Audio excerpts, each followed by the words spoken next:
Honorable Prime Minister.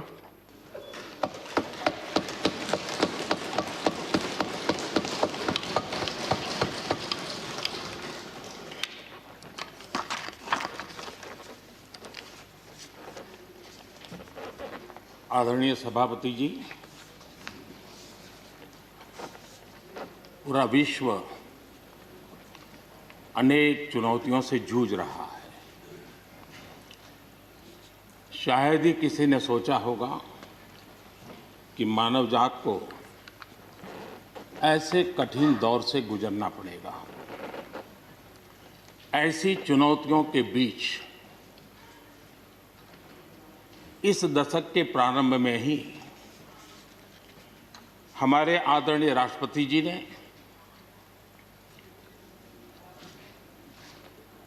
जो संयुक्त सदन में अपना उद्बोधन दिया,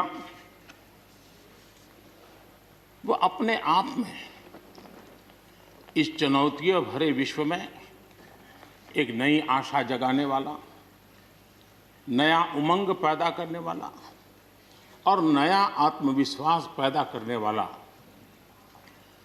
राष्ट्रपति जी का उद्बोधन रहा।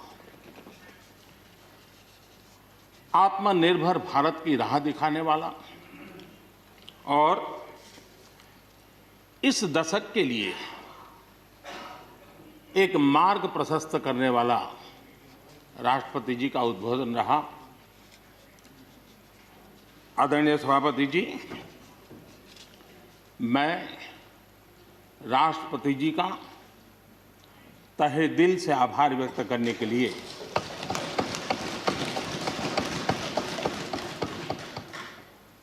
आज आप सबके बीच खड़ा हूं।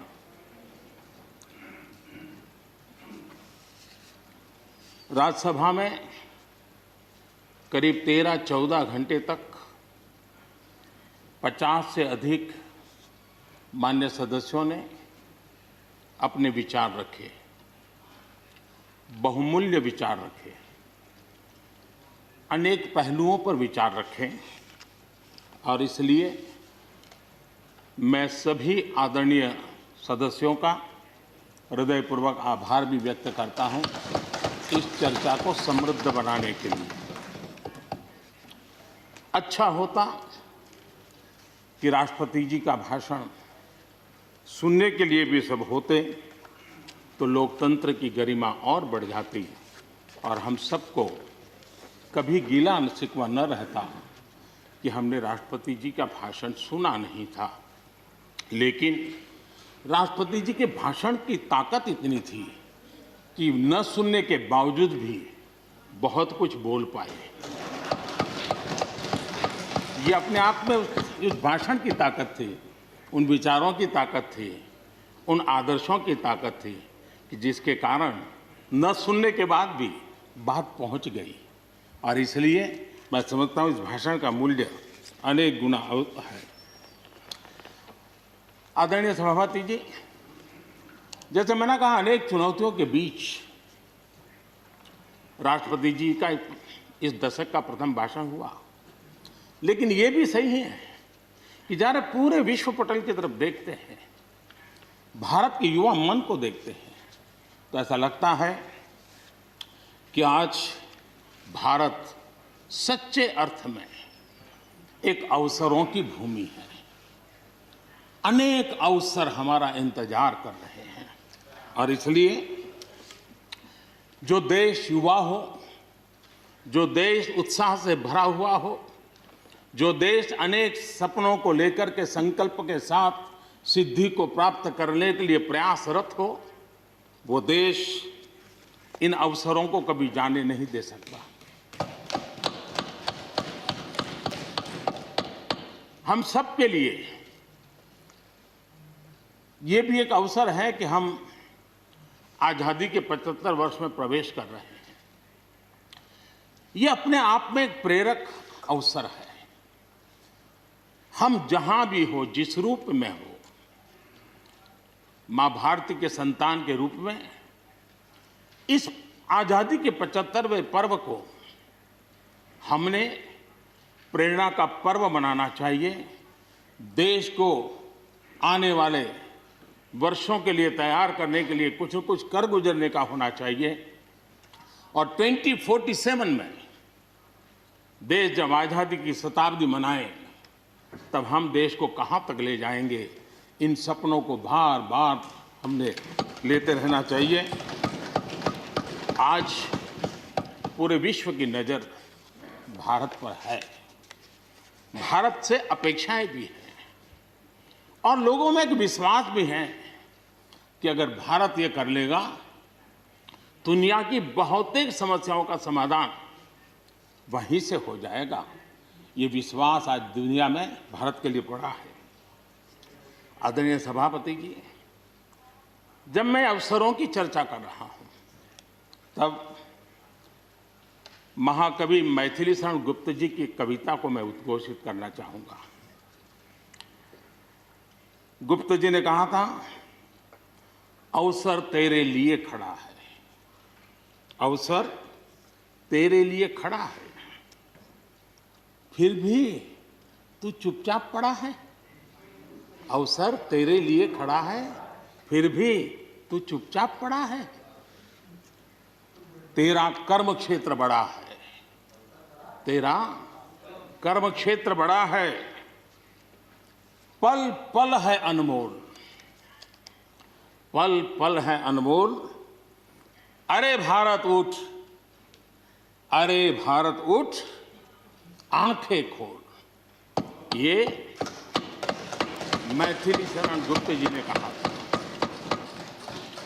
लेकिन मैं सोच रहा था, इस कालखंड में 21वीं सदी के आरंभ में अगर उनको लिखना होता तो क्या लिखते।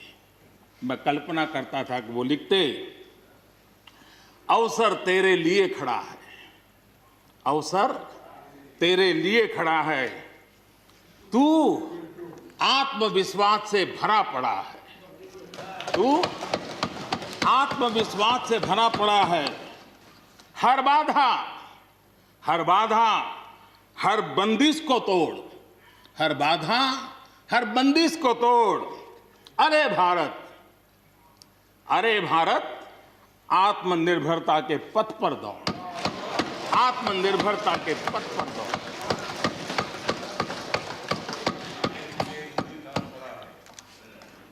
आदरणीय सभापति जी, कोरोना के दौरान किस प्रकार की वैश्विक परिस्थितियां बनी, कोई किसी की मदद कर सके ये असंभव हो गया। एक देश दूसरे देश को मदद न कर सके, एक राज्य दूसरे राज्य को मदद न कर सके, यहां तक कि परिवार का एक सदस्य दूसरे परिवार की सदस्य की मदद न कर सके, वैसा माहौल कोरोना के कारण पैदा हुआ। भारत के लिए तो दुनिया ने बहुत आशंकाएं जताई थी, विश्व बहुत चिंतित था कि अगर कोरोना की इस महामारी में अगर भारत अपने आप को संभाल नहीं पाया, तो न सिर्फ भारत लेकिन पूरी मानव जात के लिए कितना बड़ा संकट आ जाएगा। ये आशंकाएं सबने जताई। करोड़ों लोग फंस जाएंगे, लाखों लोग मर जाएंगे। हमारे यहां भी डराने के लिए भरपूर बातें भी हुई। अरे ये क्यों हुआ, ये मेरा सवाल नहीं है, क्योंकि एक अननोन एनिमी क्या कर सकता है किसी को अंदाज नहीं था। हर एक ने अपने अपने तरीके से आकलन किया था। लेकिन भारत ने अपने देश के नागरिकों की रक्षा करने के लिए एक अननोन एनिमी से, और जिसकी कोई पूर्व परंपरा नहीं थी कि ऐसी चीज को ऐसे डील किया जा सकता है, इसके लिए ये प्रोटोकॉल हो सकता, कुछ पता नहीं था। एक नए तरीके से, नए सोच के साथ हर किसी को चलना था। हो सकता है कुछ विद्वान सामर्थ्यवान लोग, उनको कुछ और विचार हो सकता है, लेकिन था ये कि एक अननोन एनिमी था और हमें रास्ते भी खोजने थे, रास्ते बनाने भी थे और लोगों को बचाना भी था। उस समय जो भी ईश्वर ने बुद्धि, शक्ति, सामर्थ्य दिया, इस देश ने उसको करते हुए देश को बचाने में भरसक काम किया है। और आज दुनिया इस बात का गर्व कर रही है कि इस वाकई भारत ने दुनिया की मानव जात की रक्षा करने में बहुत बड़ी अहम भूमिका निभाई। ये लड़ाई जीतने का यश किसी सरकार को नहीं जाता है, न किसी व्यक्ति को जाता है, लेकिन हिंदुस्तान को तो जाता है। गर्व करने में क्या जाता है? विश्व के सामने आत्मविश्वास के साथ बोलने में क्या जाता है? इस देश ने किया है। गरीब से गरीब व्यक्ति ने इस बात को किया है। उन समय सोशल मीडिया में देखा होगा, फुटपाथ पर एक छोटी झोपड़ी लगा करके बैठी हुई एक बूढ़ी मां, वो भी घर के बाप की झोपड़ी के बाहर दिया जला करके भारत के शुभ के लिए कामना करते। हम उसकी मजाक उड़ा रहे हैं, उस भावनाओं का मखौल उड़ा रहे हैं। समय है, जिसने कभी स्कूल का दरवाजा नहीं देखा था, उसके मन में भी देश के लिए जो भी दिया जला करके भी देश की सेवा कर सकता हूं तो करूं, इस भाव से किया था। और उसने देश में एक सामूहिक शक्ति का जागरण किया था, अपनी शक्ति का, सामर्थ्य का परिचय करवाया था। लेकिन उसकी भी मजाक उड़ाने में मजा आ रहा है। विरोध करने के लिए कितने मुद्दे हैं जी, और करना भी चाहिए, लेकिन ऐसी बातों में न उलझे जो देश के मनोबल को तोड़ते हैं, जो देश के सामर्थ्य को नीचा आंकते हैं। इससे कभी लाभ नहीं होता है। हमारे कोरोना वॉरियर्स, हमारे फ्रंटलाइन वर्कर्स, आप कल्पना कर सकते हैं जी, जब चारों तरफ भाई कहीं किसी से कोरोना आ जाएगा तो ऐसे समय ड्यूटी करना, अपनी जिम्मेवारियों को निभाना, ये छोटी चीजें नहीं है। इसका गर्व करना चाहिए, उनका आदर करना चाहिए। और इन सब के प्रयासों का परिणाम है कि देश ने आज ये करके दिखाया। हम जरा भूतकाल की तरफ देखें, ये आलोचना के लिए नहीं है, उन स्थितियों को हमने जिया है। कभी चेचक की बात होती थी, कितना भय फैल जाता था, पोलियो कितना डरावना लगता था, उसकी वैक्सीन पाने के लिए क्या क्या मेहनत करनी पड़ती थी, कितनी तकलीफें उठानी पड़ती थी। मिलेगा, कब मिलेगा, कितना मिलेगा, कैसे मिलेगा, कैसे लगाएंगे, एक दिन हमने बिताए हैं। ऐसी स्थिति में उन दिनों को अगर याद करें तो पता चलेगा कि आज जिनको थर्ड वर्ल्ड कंट्रीज में गिना जाता है, वो देश मानव जात के कल्याण के लिए वैक्सीन लेकर के आ जाए। इतने कम समय में मिशन मोड में हमारे वैज्ञानिक भी जुटे रहे। ये मानव जात के इतिहास में भारत के योगदान एक गौरवपूर्ण गाथा है। इसका हम गौरव करें और उसी में से एक नए आत्मविश्वास की प्रेरणा भी जगती है। हमने उस नए आत्मविश्वास की प्रेरणा को जगाने के ऐसे प्रयासों को आज देश गर्व कर सकता है कि दुनिया का सबसे बड़ा टीकाकरण अभियान इसी मेरे देश में चल रहा है। विश्व में तेज गति से टीकाकरण आज कहीं हो रहा है तो इसी हम सब की मां भारती के गोद में हो रहा है। और भारत का ये सामर्थ्य कहां नहीं पहुंचा है। आज कोरोना ने भारत को दुनिया के साथ रिश्तों में एक नई ताकत दी है। जब शुरुआत में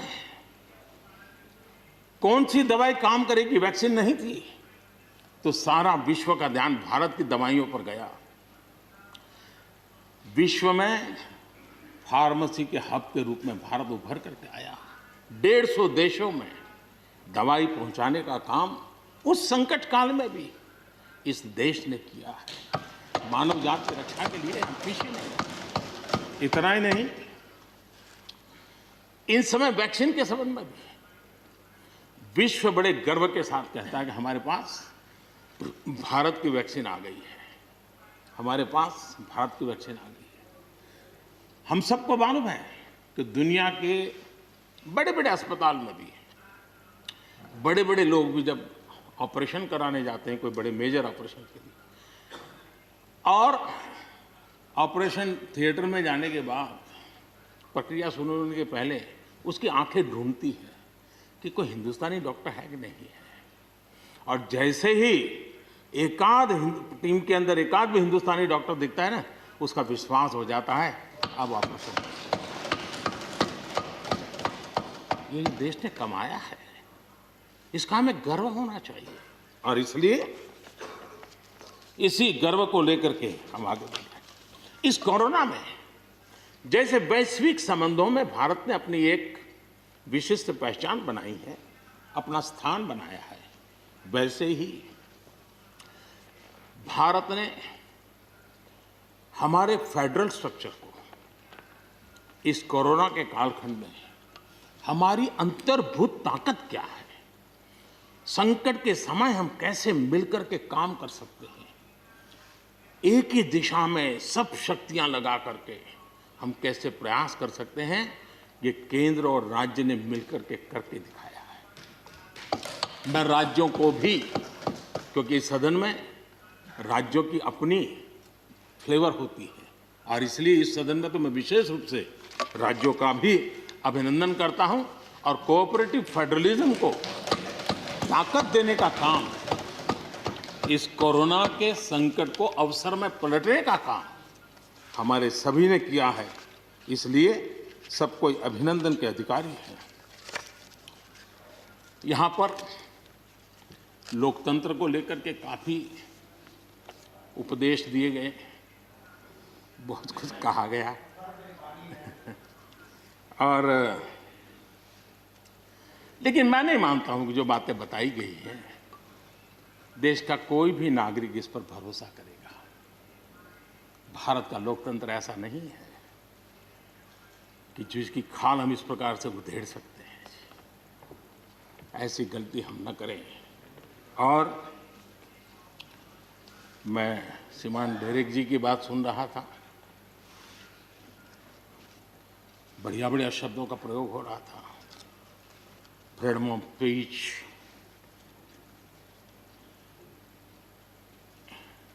इंटिमिडेशन,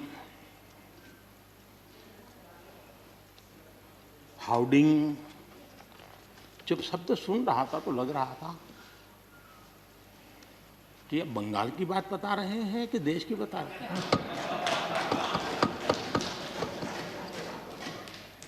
स्वाभाविक है, 24 घंटे वही देखते हैं, वही सुनते हैं, तो वही बात शायद गलती से यहाँ बता दी होगी। कांग्रेस के हमारे बाजवा साहब भी काफ़ी अच्छा बता रहे थे इस बार, और इतना लंबा खींच करके बता रहे थे तो मुझे लग रहा था बस आप थोड़ी देर में ये इमरजेंसी तक पहुंच जाएंगे। मुझे लग रहा था थोड़ी देर में एक कदम बार बाकी है, वो 84 तक पहुंच जाएंगे, लेकिन वो वहां नहीं गए। खैर, कांग्रेस देश को बहुत निराश करती है, आपने भी निराश कर दिया।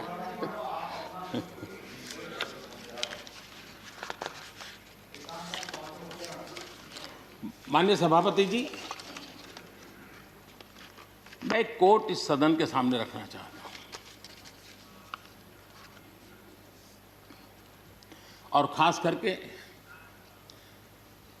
लोकतंत्र पर जो लोग शक उठाते हैं, भारत की मूलभूत शक्ति पर जो शक उठाते हैं, उनको तो मैं विशेष आग्रह से कहूंगा कि इसको समझने का प्रयास करें।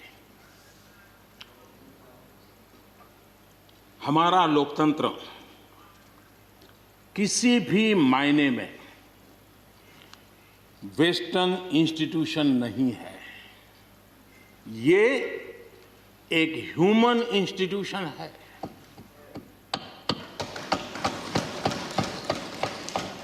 भारत का इतिहास लोकतांत्रिक संस्थानों के उदाहरणों से भरा पड़ा है। प्राचीन भारत में 81 गणतंत्रों का वर्णन हमें मिलता है। आज देशवासियों को भारत के राष्ट्रवाद पर चौतरफा हो रहे हमले से आगाह करना जरूरी है। भारत का राष्ट्रवाद ना तो संकीर्ण है, न स्वार्थी है और ना ही आक्रामक है। ये सत्यम शिवम सुंदरम के मूल्यों से प्रेरित है। अनकोट। आदरणीय सभापति जी, ये कोटेशन आजाद हिंद फौज की प्रथम सरकार के प्रथम प्रधानमंत्री नेताजी सुभाष चंद्र बोस।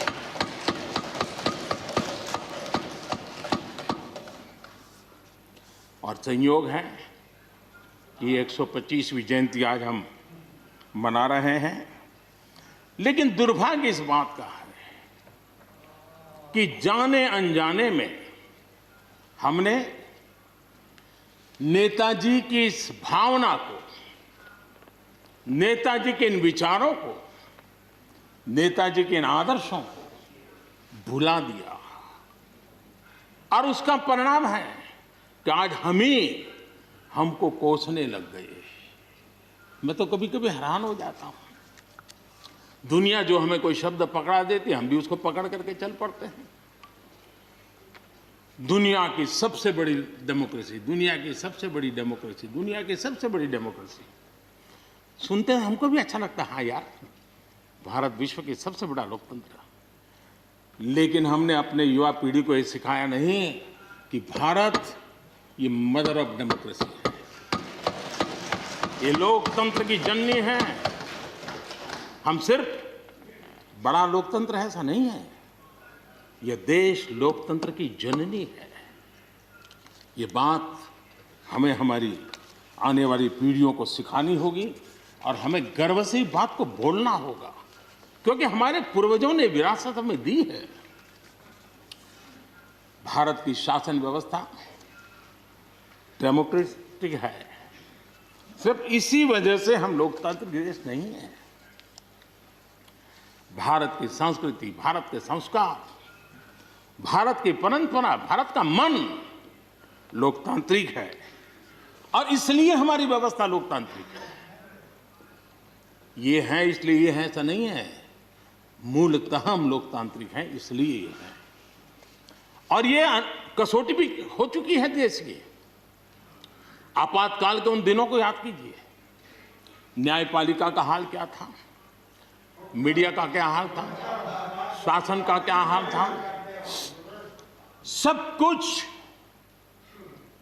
जेल खाने में परिवर्तित हो चुका था, लेकिन इस देश के संस्कार, इस देश का जनमन जो लोकतंत्र के रंगों से रंगा हुआ था, उसको कोई हिला नहीं पाया था। मौका मिलते ही उसने लोकतंत्र को प्रस्थापित कर दिया। ये लोगों की ताकत, ये हमारे संस्कारों की ताकत है, ये लोकतांत्रिक मूल्यों की ताकत है। मुद्दा ये नहीं है कौन सरकार नहीं, मैं उसकी चर्चा नहीं कर रहा हूं और न ही मैं ऐसी चीजों में अपना समय लगाने के लिए यहां आप लोगों ने मुझे बिठाया है। हमें लोकतांत्रिक मूल्यों की रक्षा करते हुए आगे बढ़ना है। आत्मनिर्भर भारत के संबंध में भी चर्चा हुई। मैं हमारे साथी धर्मेंद्र प्रधान जी के बहुत ही अभ्यासपूर्ण और आत्मनिर्भर भारत की हमारी दिशा क्या है उसका विख्यात विस्तृत उन्होंने बयान किया है। लेकिन एक बात सही है कि आर्थिक क्षेत्र में भी आज भारत की जो एक पहुंच बन रही है, कोरोना काल में दुनिया के लोग निवेश के लिए तरस रहे हैं, सारी बातें बाहर आ रही हैं, लेकिन भारत है जहां रिकॉर्ड निवेश हो रहा है।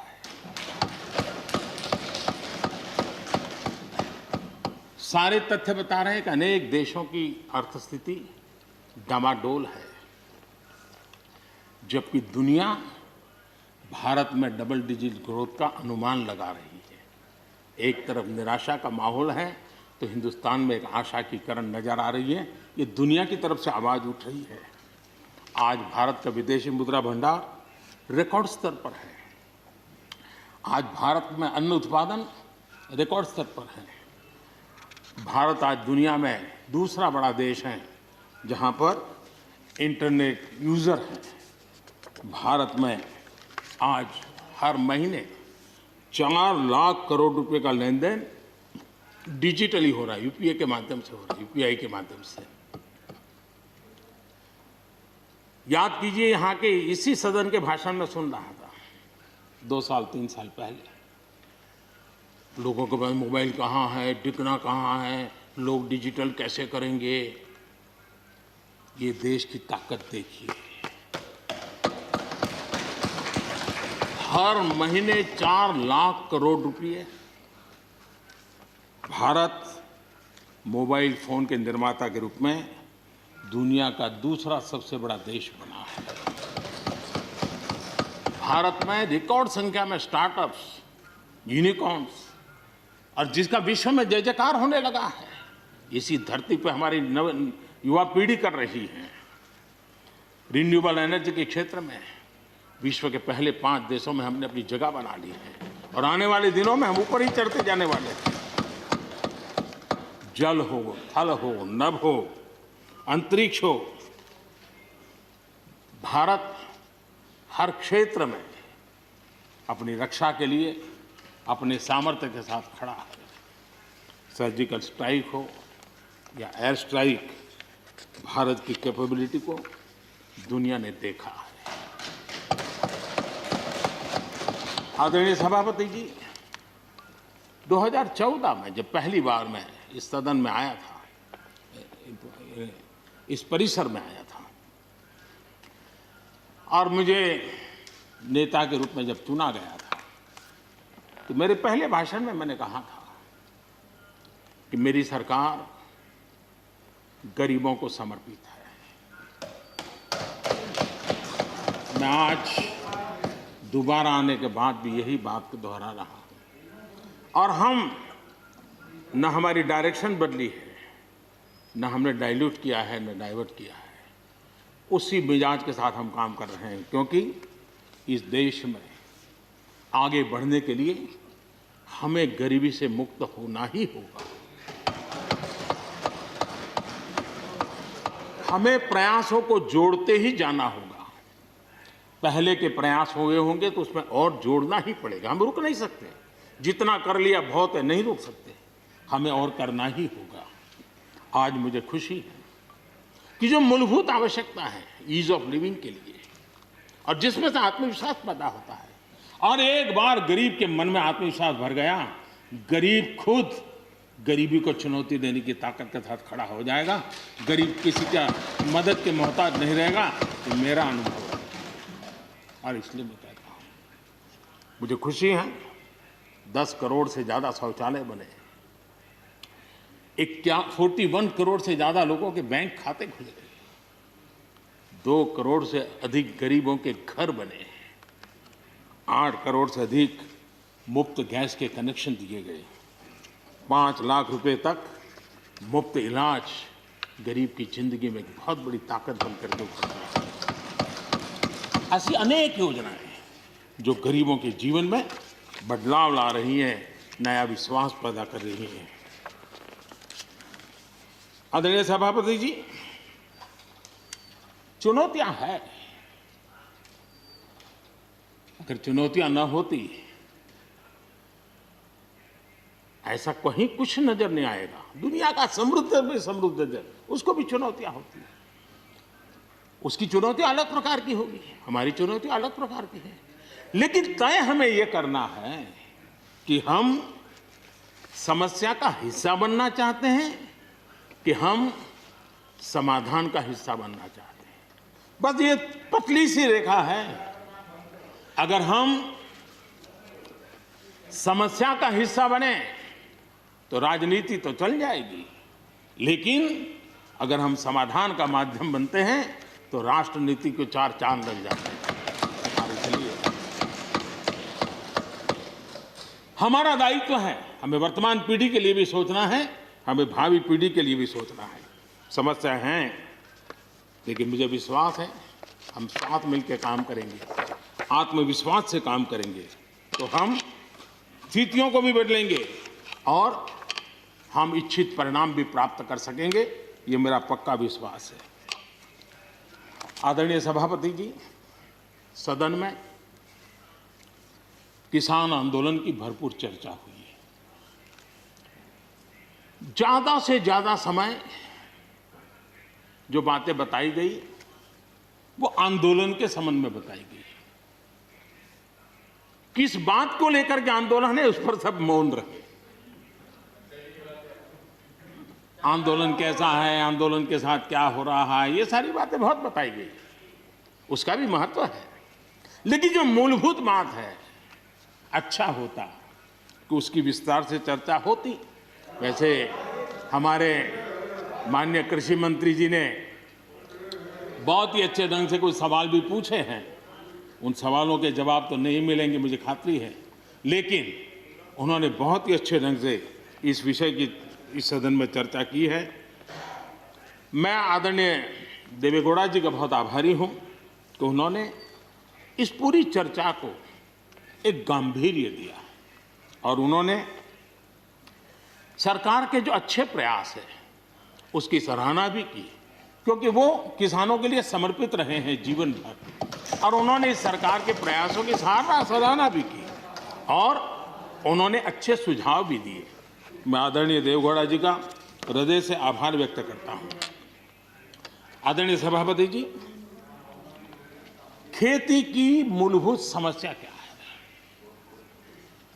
उसकी जड़ें कहां है, मैं आज पूर्व प्रधानमंत्री चौधरी चरण सिंह जी ने जो विस्तार से वो बताया था उसी का जिक्र करना चाहता हूं। बहुत लोग हैं जो चौधरी साहब की विरासत संभालने का गर्व करते हैं, वो जरूर इस बात को समझने का शायद प्रयास करेंगे। वो अक्सर 1970-71 जो एग्रीकल्चर सेंसस हुआ था उसका जिक्र उनकी भाषण में हमेशा आता था और उल्लेख करते थे। चौधरी चरण सिंह जी ने क्या कहा था, उनका कोट है, किसानों का सेंसस लिया गया तो 33% किसान ऐसे हैं जिनके पास जमीन 2 बीघे से कम है, 2 बीघे नहीं है, 2 बीघे तक है, 2 बीघे से कम। 18% जो किसान कहलाते हैं उनके पास 2 बीघे से 4 बीघे जमीन है, यानी आधा हेक्टर से 1 हेक्टर, ये 51% किसान है। ये चाहे कितनी मेहनत करे, अपनी छोटी सी जमीन पर इनकी गुजर ईमानदारी से उसमें हो नहीं सकती। ये चौधरी चरण सिंह जी का कोट है।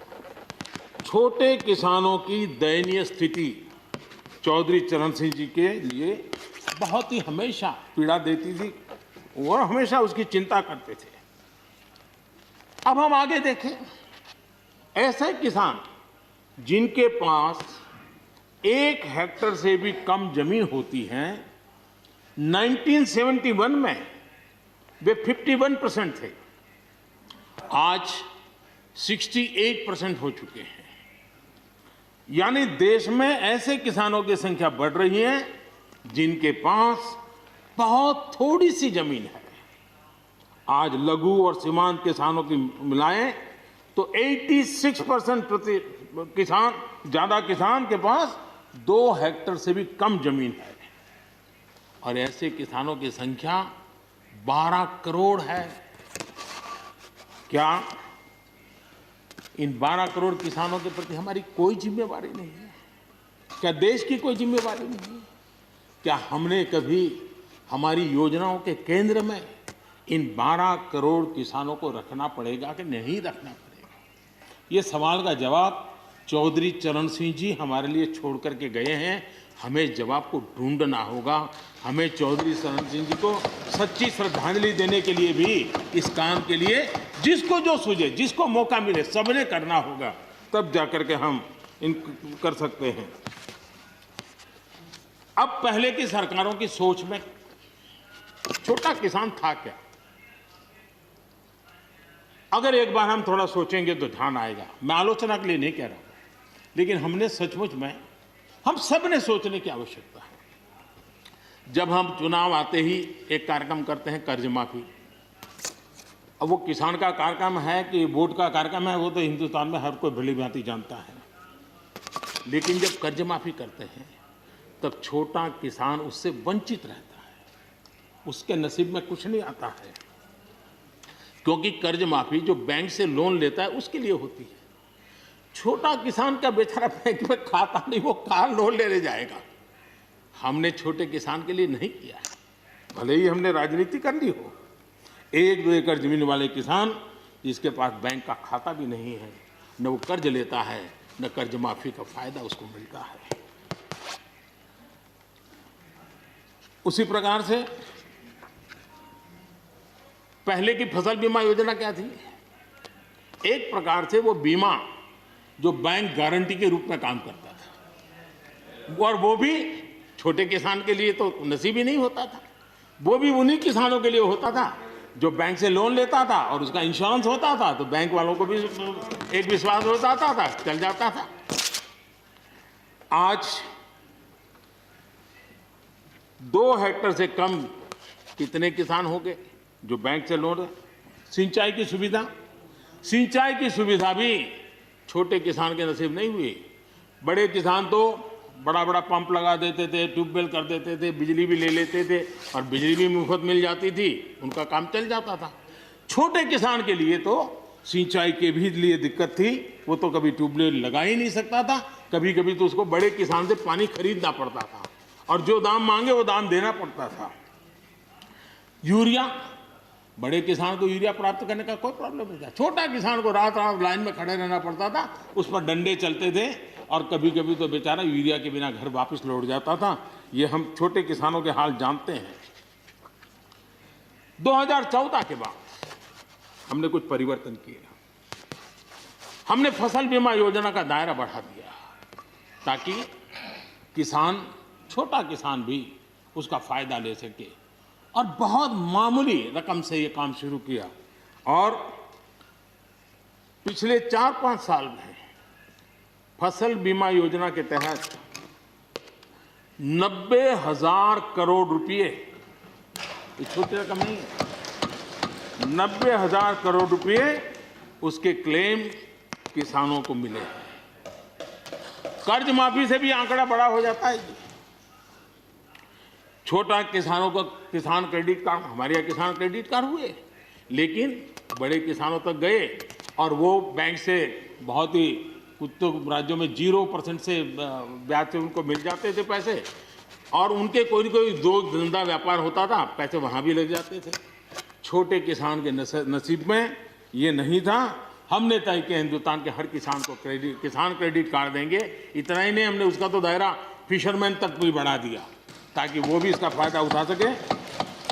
और 2.25 करोड़ से ज़्यादा किसानों तक ये किसान क्रेडिट का काम पहुंच चुका है, और बाकी भी राज्यों से आग्रह कर रहे हैं कि लगातार उसको आगे बढ़ाएं ताकि ज़्यादा से ज़्यादा किसान इसका लाभ उठा सकें, और राज्यों की मदद जितनी ज़्यादा मिलेगी उतना ज़्यादा ये काम हो जाएगा।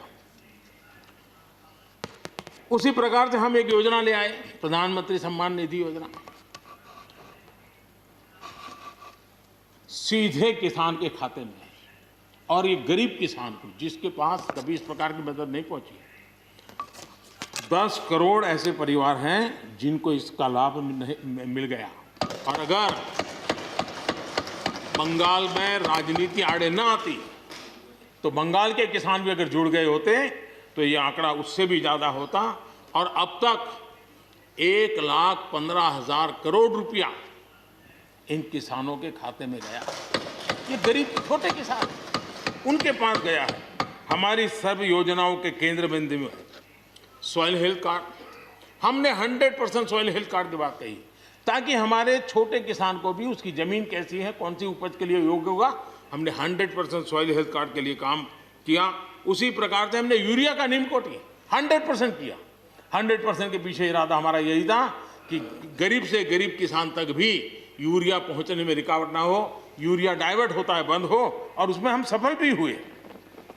छोटे और सीमांत किसानों के लिए हमने पहली बार पेंशन की सुविधा की योजना लेकर के आए, और मैं देख रहा हूं कि धीरे धीरे हमारे छोटे किसान भी आ रहे हैं। उसी प्रकार से प्रधानमंत्री ग्राम सड़क योजना, प्रधानमंत्री ग्राम सड़क योजना ये सिर्फ एक रोड नहीं है, ये किसानों की गांव की जिंदगी को बदलने का एक बहुत बड़े यश रेखा होती है, और इसलिए हमने उस पर भी बल दिया। पहली बार हमने किसान रेल की कल्पना की। छोटा किसान का माल बिकता नहीं था, आज किसान रेल के कारण गांव का किसान रेलवे के माध्यम से मुंबई के बाजार तक अपना माल बेचने लगा, फल सब्जी बेचने लगा है, उसका लाभ ले रहा है, छोटे किसान को फायदा हो रहा है। किसान उड़ान के द्वारा हवाई जहाज से, अब जैसे हमारे नॉर्थ ईस्ट इतनी बढ़िया बढ़िया चीजें, लेकिन ट्रांसपोर्टेशन सिस्टम के अभाव में वहां का किसान हमारा बेनिफिट नहीं ले पाता था, आज उसको किसान उड़ान योजना का लाभ मिल रहा है। छोटे किसानों की परेशानियों से हर कोई परिचित है। समय समय पर उनके सशक्तिकरण की मांग भी उठी है। हमारे आदरणीय शरद पवार जी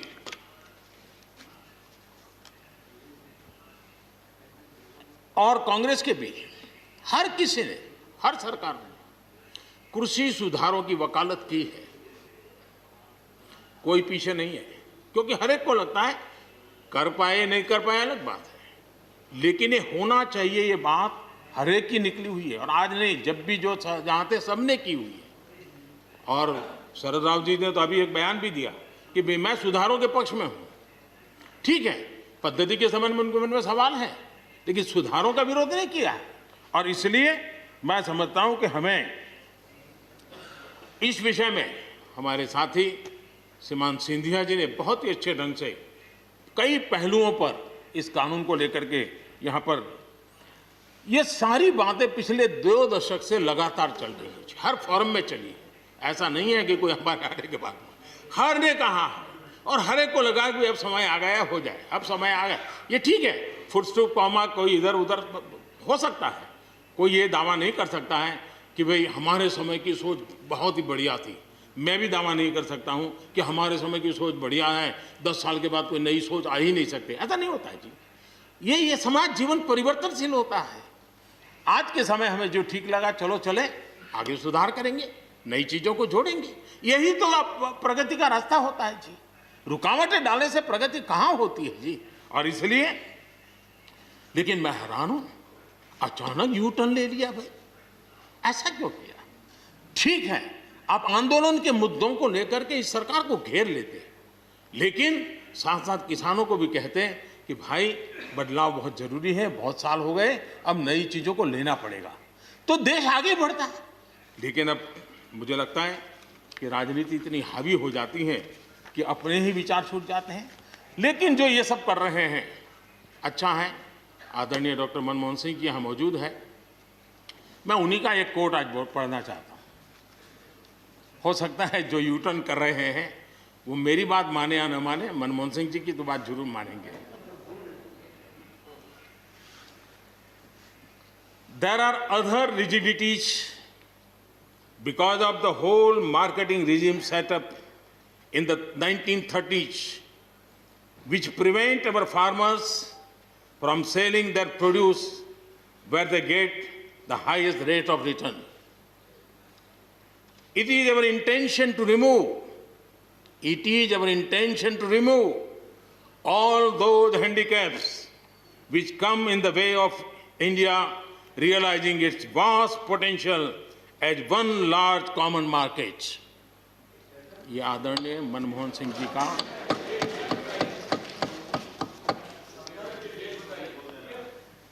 आदरणीय मनमोहन सिंह जी ने किसान को उपज बेचने की आज़ादी दिलाने, भारत को एक कृषि बाजार दिलाने, के संबंध में अपना इरादा व्यक्त किया था और वो काम हम कर रहे हैं। और मुझे आप लोगों को गर्व होना चाहिए कि देखिए मनमोहन सिंह जी ने कहा था वो मोदी को करना पड़ रहा है, गर्व कीजिए।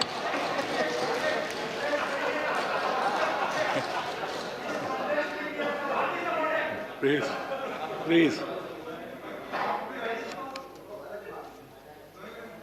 और मजा ये है कि जो लोग पॉलिटिकल बयानबाजी करते हैं उछल उछल करके, उनके राज्यों में भी जब उनको मौका मिला है, इसी में से आधा अधूरा कुछ न कुछ किया ही किया है हर किसी ने। यहाँ जो विरोध में दल है उनकी भी जहाँ सरकारें हैं वहाँ आधा अधूरा कुछ न कुछ तो किया ही है, क्योंकि उनको भी मालूम है रास्ते का रास्ता तो यही है। और मैंने देखा इस चर्चा में लॉ का जो स्पिरिट है उस पर किसी की चर्चा नहीं हुई है। शिकायत दिया गया तरीका ठीक नहीं था, जल्दी कर दिया, इसको नहीं पूछा, ये रहता है। वो तो परिवार में शादी होती है तो भी फूफी नाराज होकर के कहती है मुझे कहाँ बुलाया, तो वो तो रहता है। इतना बड़ा बड़ा परिवार है तो रहता ही है।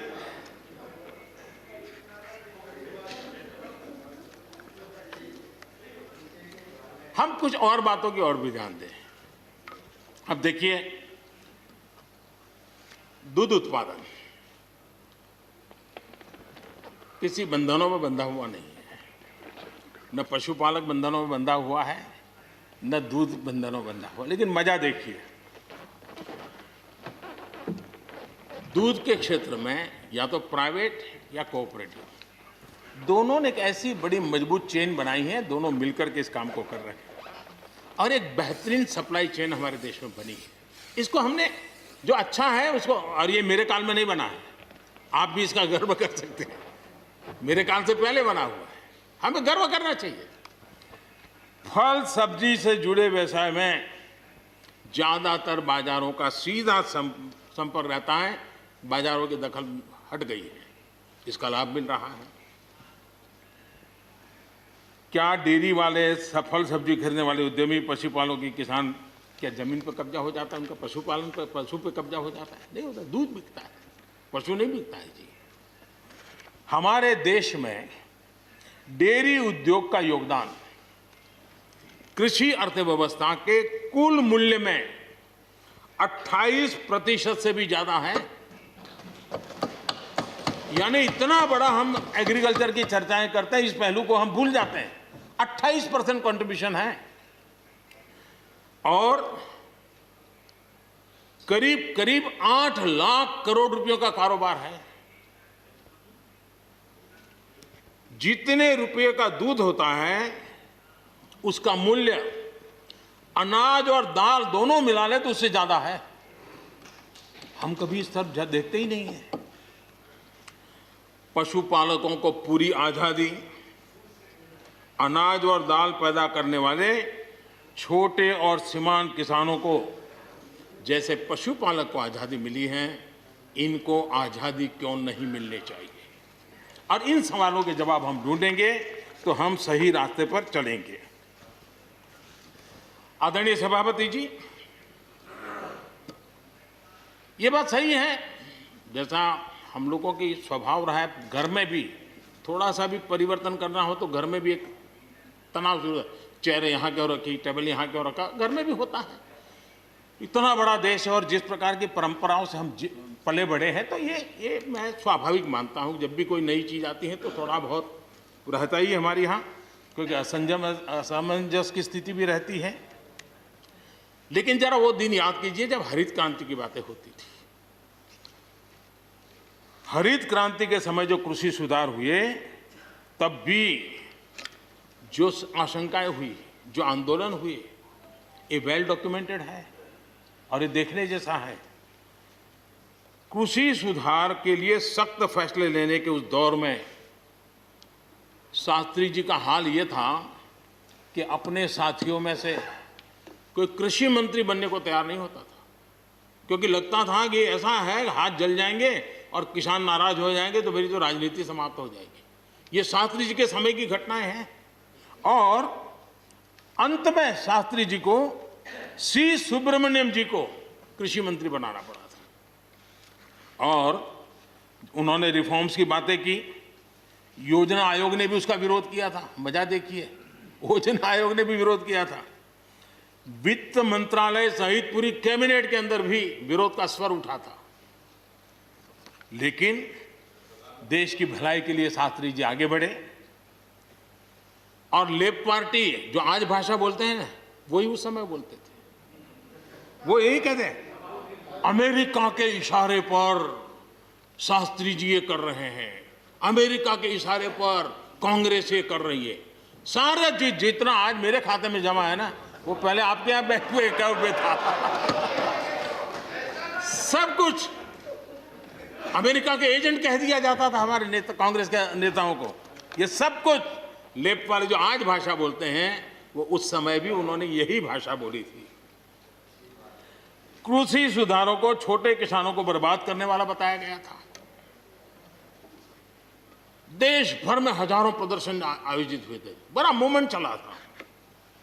इसी माहौल में भी लाल बहादुर शास्त्री जी और उसके बाद की सरकार जो करती रही, उसी का परिणाम है कि जो हम कभी PL 480 मंगवा करके खाते थे, आज देश अपने किसान ने अपनी मिट्टी से पैदा की चीजों को खाता है।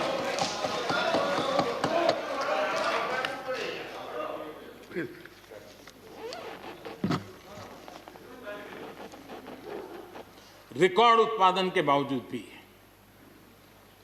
हमारे कृषि क्षेत्र में समस्याएं हैं। कोई ये तो मना नहीं कर सकता है समस्याएं नहीं है, लेकिन समस्याओं का समाधान हम सबको मिलकर के करना होगा। और मैं मानता हूं कि अब समय ज्यादा इंतजार नहीं करेगा।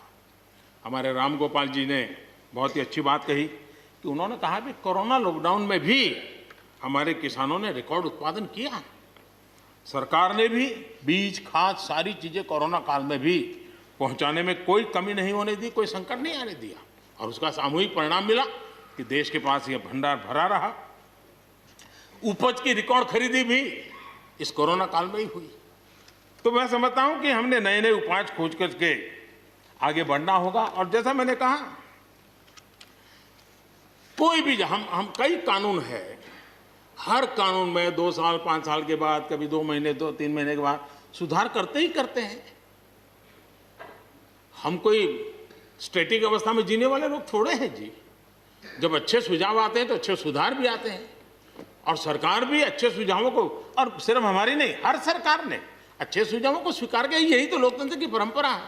और इसलिए अच्छा करने के लिए अच्छे सुझावों के साथ, अच्छे सुधारों की तैयारी के साथ हम सबको आगे बढ़ना चाहिए। मैं आप सबको निमंत्रण देता हूं, आइए हम देश को आगे ले जाने के लिए, कृषि क्षेत्र की समस्याओं का समाधान करने के लिए आंदोलनकारियों को समझाते हुए हमने देश को आगे ले जाना होगा। हो सकता है कि शायद आज नहीं तो कल जो भी यहाँ होगा, किसी न किसी को ये काम करना ही पड़ेगा। आज मैंने किया है, गालियाँ मेरे खाते में जाने दो, लेकिन इस अच्छा करने में आप जुड़ जाओ। बुरा हो मेरे खाते में, अच्छा हो आपके खाते में, आओ मिलकर के चले।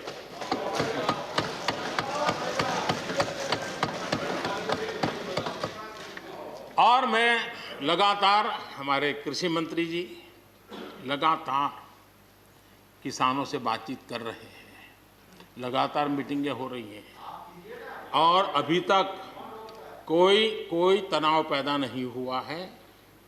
एक दूसरे की बात को समझने का, समझाने का प्रयास चल रहा है। और हम लगातार आंदोलन से जुड़े लोगों से प्रार्थना करते हैं कि आप आंदोलन करना आपका हक है, लेकिन इस प्रकार से बुजुर्ग लोग वहाँ बैठे, ये ठीक नहीं है। आप उनको सबको ले जाइए, आप आंदोलन को खत्म कीजिए। आगे बढ़ने के लिए मिल बैठ करके चर्चा करेंगे, रास्ता खुले है। ये सब हमने कहा है। मैं आज भी इस सदन से माध्यम से भी निमंत्रण देता हूँ। आदरणीय सभापति जी, ये बात निश्चित है, हमारी खेती को खुशहाल बनाने के लिए फैसले लेने का ये समय है। इस समय को हमने गंवा नहीं देना चाहिए। हमें आगे बढ़ना चाहिए, देश को पीछे नहीं ले जाना चाहिए। पक्ष हो, विपक्ष हो, आंदोलनरत साथी हो, इन सुधारों को हमने मौका देना चाहिए और एक बार देखना चाहिए कि इस परिवर्तन से हमें लाभ होता है कि नहीं होता है। कोई कमी हो तो उसको ठीक करेंगे और कहीं ढिलाई है तो उसको कसेंगे। ऐसा तो है नहीं कि सब दरवाजे बंद कर दिए बस। और इसलिए मैं कहता हूं, मैं विश्वास दिलाता हूं कि मंडियां अधिक आधुनिक बने, अधिक प्रतिस्पर्धी होगी। इस बार बजट में भी उसके लिए हमने प्रावधान किया है। इतना ही नहीं, एमएसपी है, एमएसपी था, एमएसपी रहेगा। ये सदन की पवित्रता समझे हम। जिन 80 करोड़ से अधिक लोगों को सस्ते में राशन दिया जाता है, वो भी कंटिन्यू रहेगा।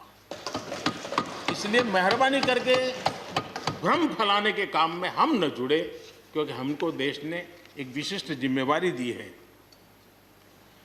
किसानों की आय बढ़ाने के जो दूसरे उपाय हैं, उन पर भी हमें बल देने की जरूरत है। आबादी बढ़ रही है, परिवार के अंदर सदस्यों की संख्या बढ़ रही है, जमीन के टुकड़े छोटे होते जा रहे हैं। ऐसी स्थिति में हमें कुछ न कुछ ऐसा करना ही होगा ताकि किसानी पर बोझ कम हो और हमारे किसान के परिवार के लोग भी रोजी रोटी कमाने के लिए, उनके लिए हम और अवसर उपलब्ध करा सकें। इनकी तकलीफों को दूर करने के लिए हमने काम करना होगा। और मैं मानता हूं कि हम अगर देर कर देंगे, हम अगर अपने ही राजनीतिक समीकरणों में फंसे रहेंगे, तो हम किसानों को अंधकार की तरफ धकेल देंगे। कृपा करके हमें उज्जवल किसानों के उज्जवल भविष्य के लिए इससे बचना चाहिए। मैं सबसे प्रार्थना करता हूं, हमें इस बात की चिंता करनी होगी।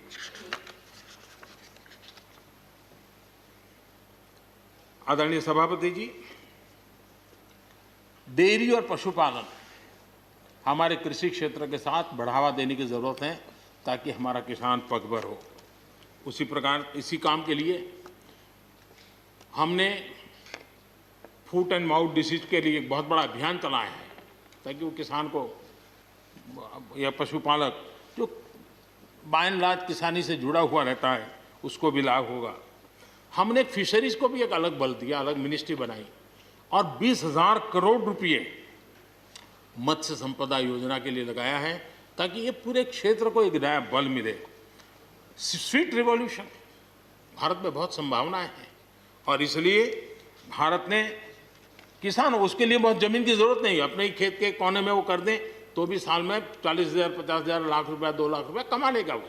और इसलिए हम स्वीट रिवॉल्यूशन, शहद के लिए, हनी के लिए, उसी प्रकार से बी वैक्स, दुनिया में बी वैक्स की मांग है, भारत बी वैक्स एक्सपोर्ट कर सकता है। हमने उसके लिए एक माहौल बना और किसान के खेत में ही छोटे किसान होगा तो एक कोने में वो एक नई कमाई कर सकता है। हमने इसको जोड़ना होगा। और मधुमक्खी पालन के लिए कोई सैकड़ों एकड़ जमीन की जरूरत नहीं है, वो आराम से अपने यहाँ कर सकता है। सोलर पंप, सोलर हम कहते हैं अन्नदाता ऊर्जादाता बने, उसके खेत में ही वो अपनी सोलार सिस्टम से ऊर्जा भी पैदा करे, सोलार पंप चलाए, अपनी पानी की आवश्यकता को पूरी करे, उसके खर्च को, बोझ को बंद करे और फसल एक लेता है तो 2 ले, 2 लेता है तो 3 ले। क्रॉप पैटर्न में बदल करना है तो वो बदल कर सके, उसकी दिशा में हम जा सकते हैं। और एक बात है, भारत की ताकत ऐसी समस्याओं के समाधान करने की और नए रास्ते खोजने की रही है, आगे भी खुलेंगे। लेकिन कुछ लोग हैं जो भारत अस्थिर रहे, अशांत रहे, इसे लगातार कोशिशें कर रहे हैं। हमें इन लोगों को जानना होगा। हम ये न भूलें कि पंजाब के साथ क्या हुआ। जब बंटवारा हुआ, सबसे ज्यादा भुगतना पड़ा पंजाब को। जब 84 के दंगे हुए, सबसे ज्यादा आंसू बहे पंजाब के, सबसे ज्यादा दर्दनाक घटनाओं का शिकार होना पड़ा पंजाब को। जो जम्मू कश्मीर में हुआ, निर्दोषों को मौत के घाट उतार दिया गया। जो नॉर्थ ईस्ट में होता रहा, आए दिन बम बंदूक और गोलियों का कारोबार चलता रहा। ये सारी चीजों ने देश को किसी न किसी रूप में बहुत नुकसान किया है। इसके पीछे कौन ताकतें हैं, हर समय हर सरकारों ने इसको देखा है, जाना है, परखा है, और इसलिए हमें उस जज्बे से इन सारी समस्याओं के समाधान के लिए हम तेजी से आगे बढ़े। और हम ये न भूलें कि कुछ लोग हमारे खास करके पंजाब के, खास करके सिख भाइयों के दिमाग में गलत चीजें भरने में लगे हैं। ये देश हर सिख के लिए गर्व करता है। देश के लिए क्या कुछ नहीं किया इन्होंने,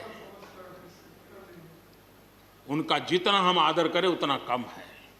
गुरुओं की महान परंपरा को, और मेरा भाग्य रहा है मुझे पंजाब की रोटी खाने का अवसर मिला है। मैं जिंदगी में बहुत महत्वपूर्ण वर्ष पंजाब में बिताए हैं, इसलिए मुझे मालूम है।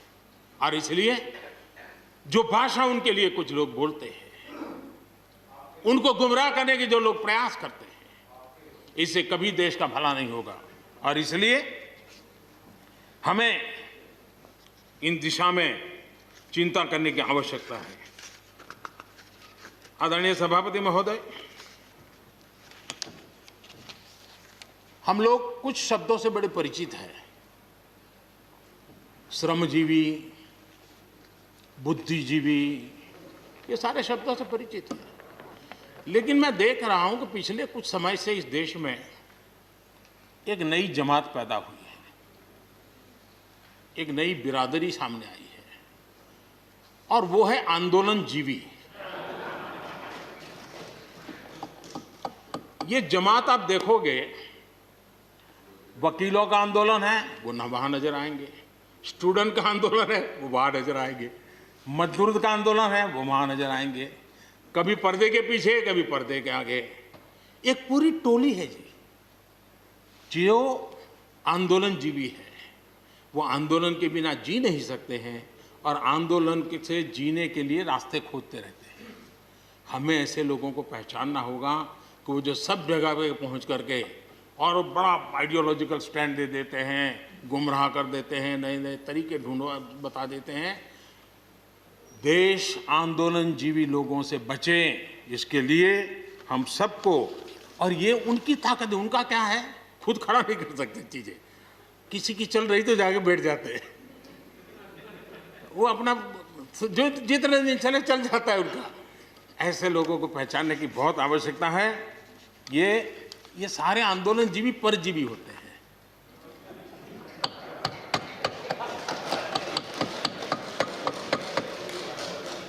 और यहां पर सब लोगों को मेरी बात से आनंद इसलिए होगा कि आप जहां जहां सरकारें चलाते होंगे, आपको भी ऐसे परजीवी आंदोलनजीवियों का अनुभव होता हो।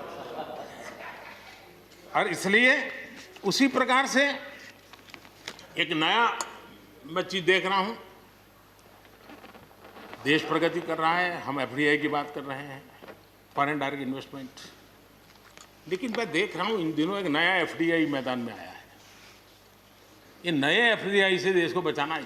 एफडीआई चाहिए, फॉरेन डायरेक्ट इन्वेस्टमेंट, लेकिन ये जो नया एफडीआई नजर का आ रहा है, ये नए एफडीआई से जरूर बचना होगा।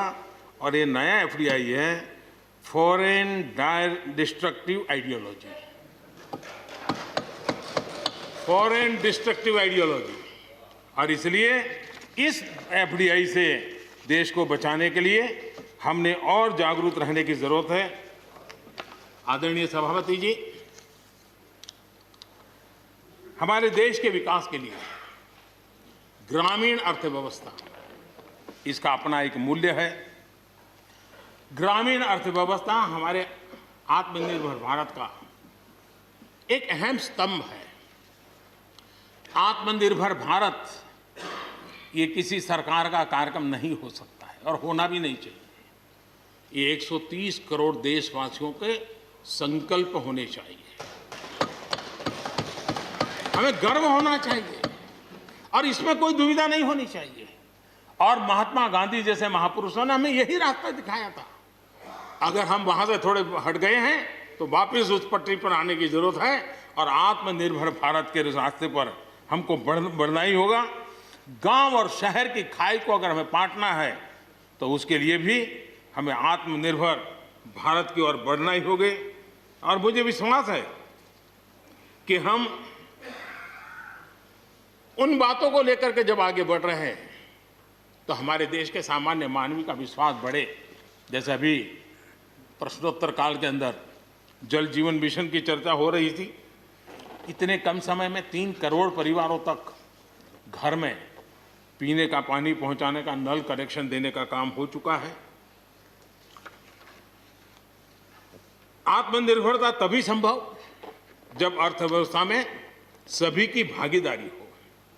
हमारी सोनल बहन ने अपने भाषण में बहनों बेटियों की भागीदारी पर फोकस करने की उन्होंने विस्तार से चर्चा की।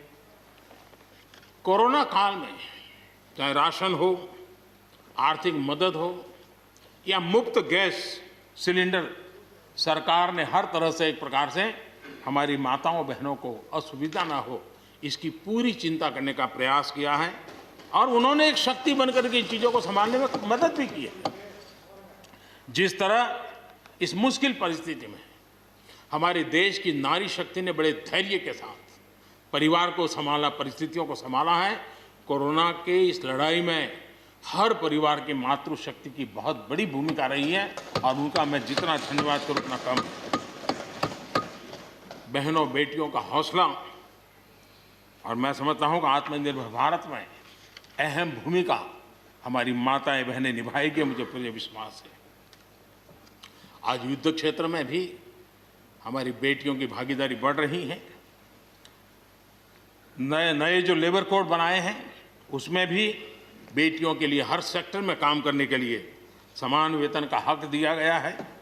मुद्रा योजना से 70% जो लोन ली गई हैं वो हमारी बहनों के द्वारा ली गई हैं।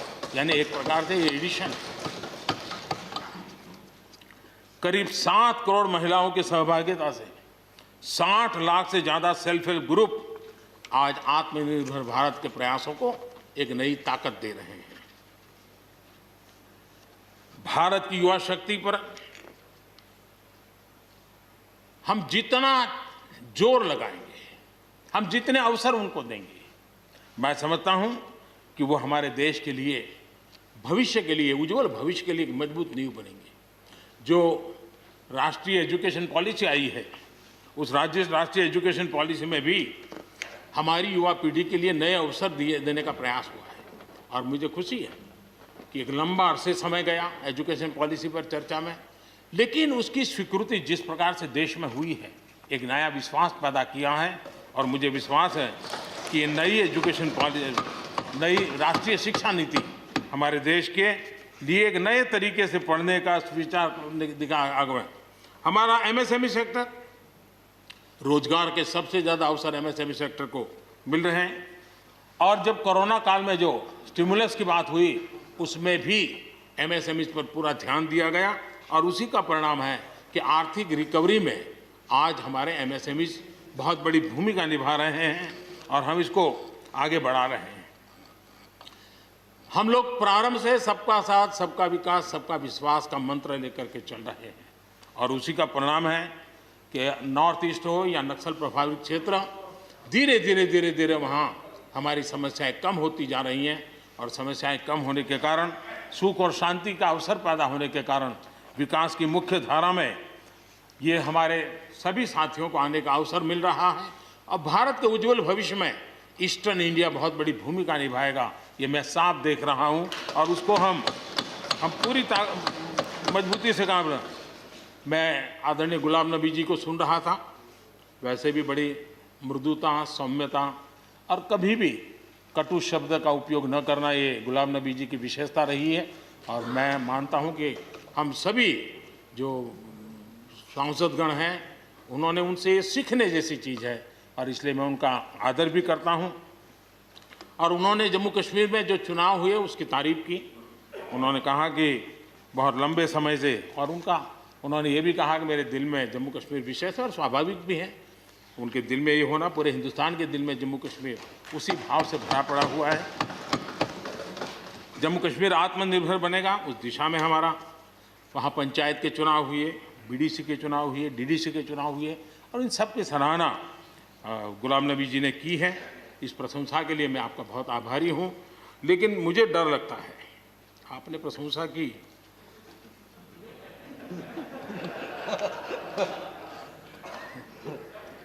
मुझे विश्वास है कि आपकी पार्टी वाले इसको उचित स्पिरिट में लेंगे। गलती से G23 की राय मान करके कुछ उल्टा न कर दे।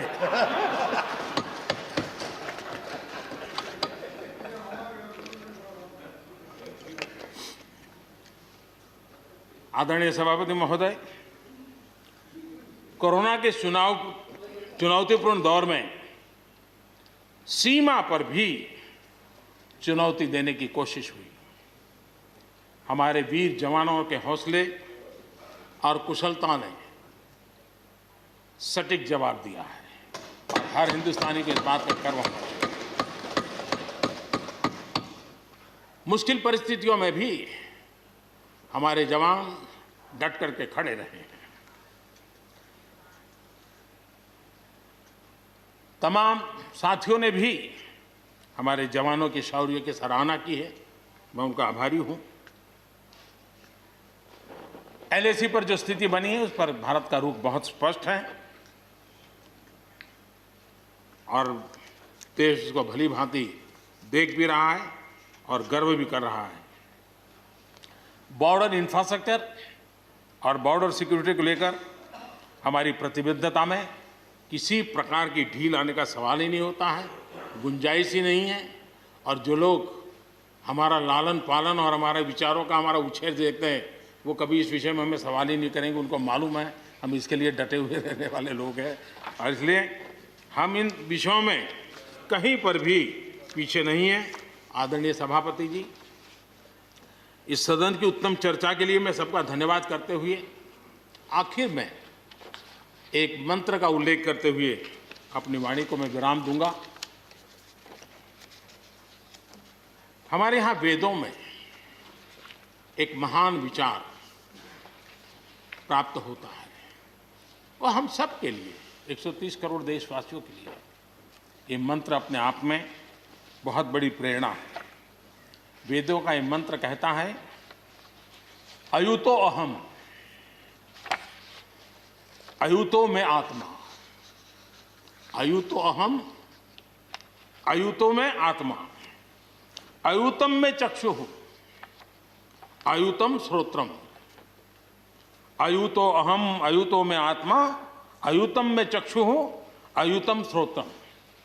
यानी मैं एक नहीं हूं, मैं अकेला नहीं हूं, मैं अपने साथ करोड़ों मानवों को देखता हूं, अनुभव करता हूं। इसलिए मेरी आत्मिक शक्ति करोड़ों की है, मेरे साथ करोड़ों की दृष्टि है, मेरे साथ करोड़ों की श्रवण शक्ति, कर्म शक्ति भी है। आदरणीय सभापति जी, वेदों की इसी भावना से, इसी चेतना से 130 करोड़ से अधिक देशवासियों वाला भारत सबको साथ लेकर के आगे बढ़ रहा है। आज 130 करोड़ देशवासियों के सपने आज हिंदुस्तान के सपने हैं। आज 130 करोड़ देशवासियों की आकांक्षाएं इस देश की आकांक्षाएं हैं। आज 130 करोड़ देशवासियों का भविष्य भारत के उज्जवल भविष्य की गारंटी है। और इसलिए आज जब देश नीतियां बना रहा है, प्रयास कर रहा है, तो वो केवल तत्कालीन हानि लाभ के लिए नहीं, लेकिन एक लंबे दूरगामी और 2047 में देश जब आज़ादी का शतक मनाएगा, तब देश को नई ऊंचाइयों पर ले जाने के सपनों को लेकर के नींव रखी जा रही है। और मुझे विश्वास है कि इस काम को हम पूरा करने में अवश्य सफल होंगे। मैं फिर एक बार आदरणीय राष्ट्रपति जी के उद्बोधन के लिए मैं उनका आदरपूर्वक धन्यवाद करते हुए, उनका अभिनंदन करते हुए, सदन में भी जिस तरह चर्चा हुई, और मैं सच बताता हूँ, चर्चा का स्तर भी अच्छा था, वातावरण भी अच्छा था। ये ठीक है कि इससे कितने लाभ होते हैं। मुझ पर भी कितना हमला हुआ, हर प्रकार से जो भी कहा जा सकता है कहा, लेकिन मुझे बहुत आनंद हुआ कि मैं कम से कम आपके काम तो आया। देखिए, आपके मन में एक तो कोरोना के कारण ज्यादा जाना आना होता नहीं होगा, फंसे रहते होंगे और घर में भी खिचखिच चलती होगी। अब इतना गुस्सा यहां निकाल दिया तो आपका मन कितना हल्का हो गया, आप घर के अंदर कितनी खुशी चैन से समय बिताते होंगे। तो ये आनंद जो आपको मिला है, इसके लिए मैं काम आया, ये भी मैं अपना सौभाग्य मानता हूं और मैं चाहूंगा ये आनंद लगातार लेते रहिए, चर्चा करते रहिए, लगातार चर्चा करते रहिए, सदन को जीवंत बनाते रखिए। मोदी है, मौका लीजिए। बहुत बहुत धन्यवाद।